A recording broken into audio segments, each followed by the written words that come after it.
Hello and welcome back to 4FS Gaming. In this video we are going to run through every non-player enemy or monster in Hunt Showdown, and I'll show you how to avoid them or kill them in the most efficient way possible.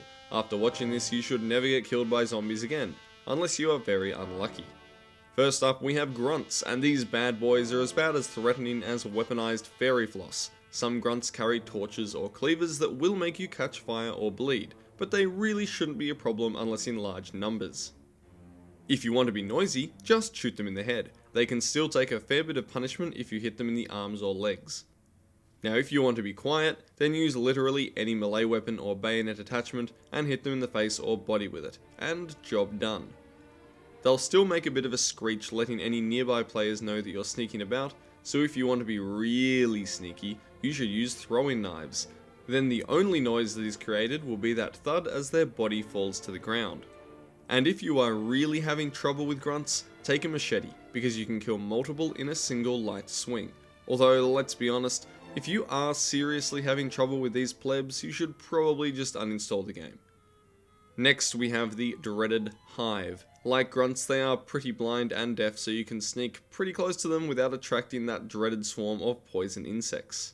If you do trigger a hive, then kill it really quickly, as that will instantly disperse the swarm. Running away is also an option, but you have to be quick to break line of sight, as the swarm is pretty good at following you.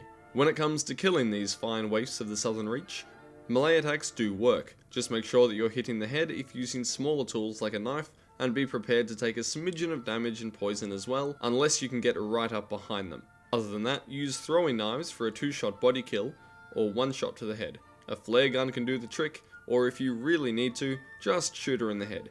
Now remember that the head of a hive is its actual human head, the one half falling off to the side, not the giant protrusion from the chest. And if you get extra lucky, you might even get to see some of those nice hive panties before she despawns.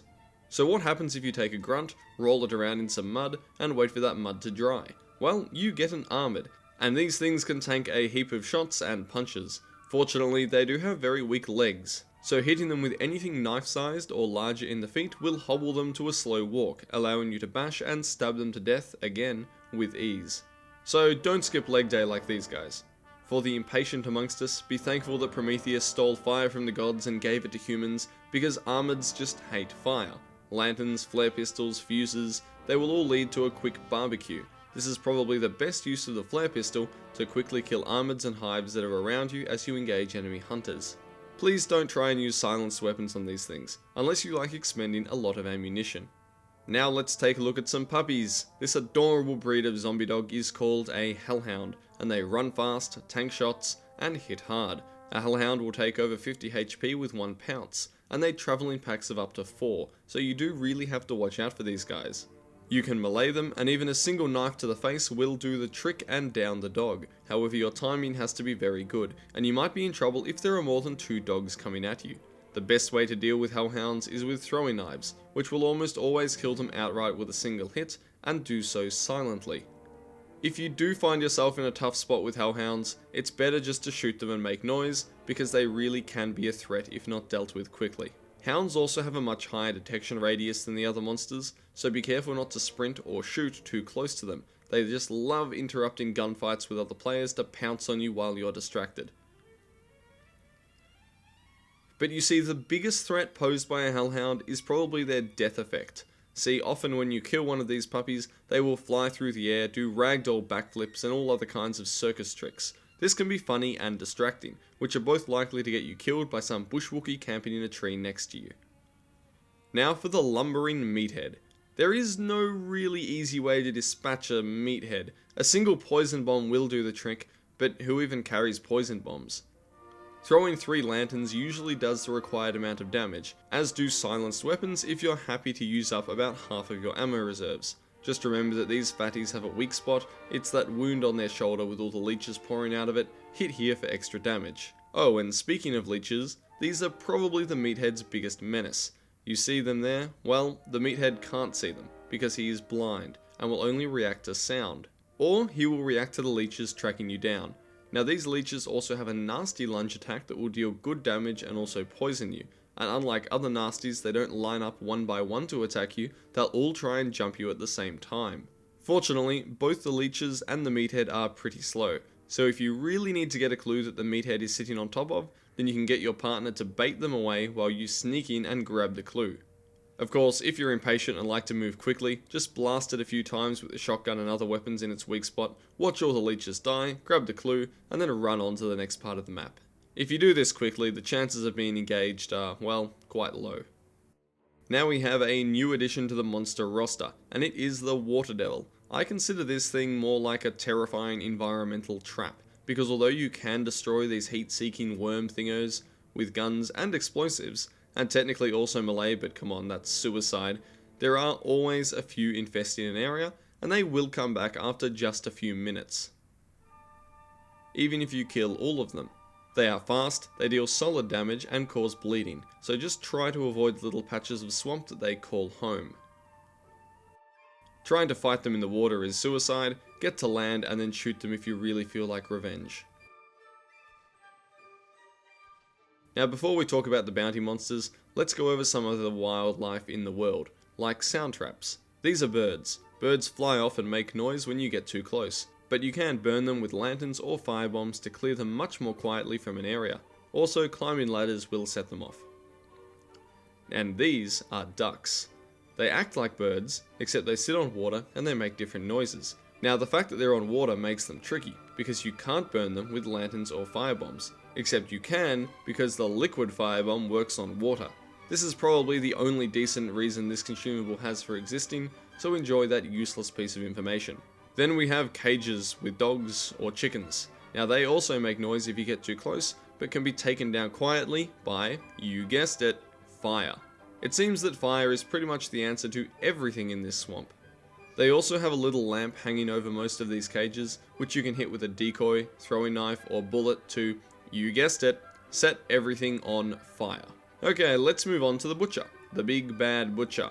Well, you can't set him on fire. At all. In fact, he sets you on fire. A lot.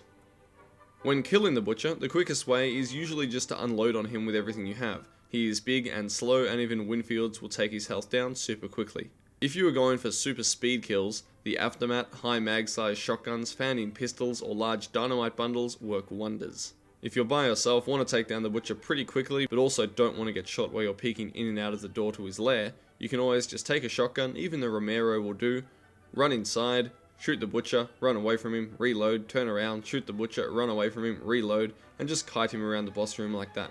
If you do it properly, he'll never catch you. But what if you want to kill him silently? Now this is remarkably easy to do with a good melee weapon, like a machete or an axe that you can pick up off the ground. Now with a partner you can tear down his health in seconds using heavy swings, before he can deal that much damage to you at all. And if you want some extra help or you're alone, throw a concertina bomb into the lair, and bait him through it for massive damage. If you are a bit silly and you want to spend more money for the less effective poison bomb, then this will also do basically the same thing, and stun lock the butcher while it deals a heap of damage to him. For silent kills, don't bother with silenced weapons. Just use an axe, it'll be much faster, I promise. Now on to the spider. And again, just unloading with decent guns will do the trick pretty quickly, or throwing a large dynamite. But there are a few hints to make the killing here much more easy. See, the spider skitters around the boss chamber until she stands above or in front of you, and then she will do a screech thing before either pouncing or spitting a poison cloud. There is never any reason to take damage from either of these, as you just have to damage her during this screech animation and she won't continue with her attack phase. You can blast her with gunfire during this pause, or if you want to be stealthy, hit her with an axe that you find lying on the floor. Because the spider can go on the roof, make sure that you're standing in the part of a compound with a low ceiling so you can still hit her with melee attacks. And don't try and chase her around the boss lair, just stand still and wait for her to come to you. It makes it a lot easier to listen out for other hunters that are approaching. Now, you may think that I've covered all the AI so far, but there is one more that I want to talk about.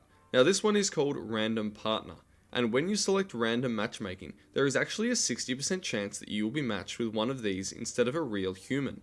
You can usually tell if you are with an AI random partner, because they may take a long time to ready up, ask you about 15 times what your blood rank is, and then never talk on the microphone once they're in game, although sometimes they do seem to be programmed to blast obnoxious music or sometimes just static through their voice chat.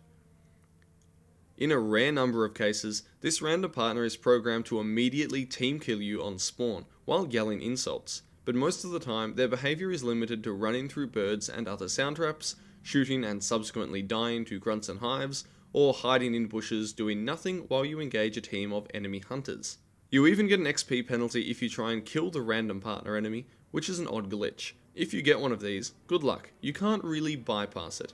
I mean, the devs haven't actually stated that some of these partners are AI, but seriously, come on, no real person would ever behave like that. Now you know how to kill everything that lives in the swamp, except for hunters, which are the only enemy that matters, but that's okay because I have plenty of other videos on doing just that, which you should please go and watch. Thank you so much for sticking around, and don't forget to check out our Discord server and Twitch channel, linked in the description below.